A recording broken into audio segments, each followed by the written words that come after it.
Halo teman-teman, kita akan kembali dalam sesi keempat, bab keempat, yang terutama kita akan membahas tentang the UDP Protocol Communication with Low Overhead. Dalam subbab pertama ini kita mendapatkan low overhead versus reliability.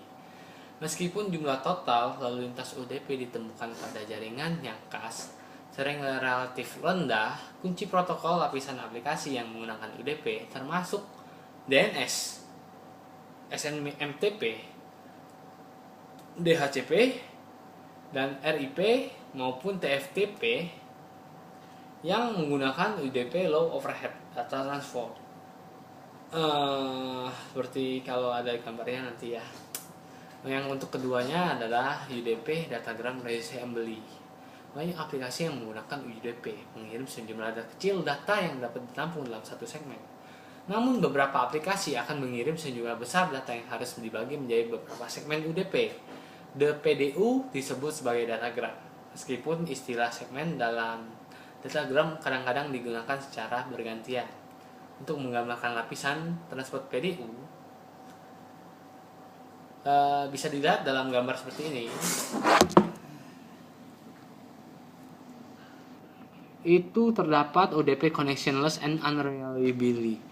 Different datagram may take different route. Maksudnya adalah dalam satu klien itu bisa mengirimkan ke dalam server-server yang bisa mencari jalur yang paling tepat atau yang paling aman untuk menuju ke sebuah host ataupun klien. Baiklah, untuk itu yang selanjutnya adalah UDP, server, proses, dan request.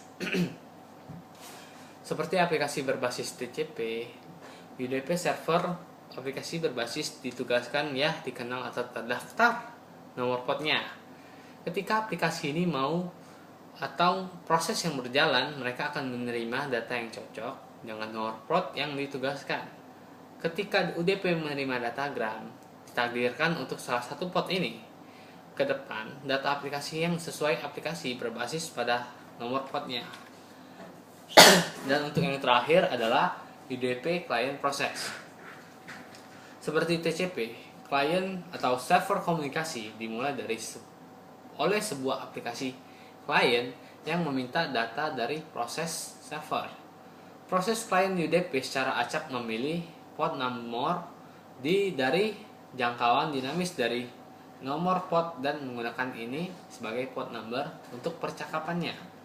Port tujuan biasanya akan menjadikan pelabuhan yang dikenal atau terdaftar, nomor ditugaskan ke proses server yang dituju. Cukup sekian presentasi dari saya. Semoga bermanfaat dan terima kasih.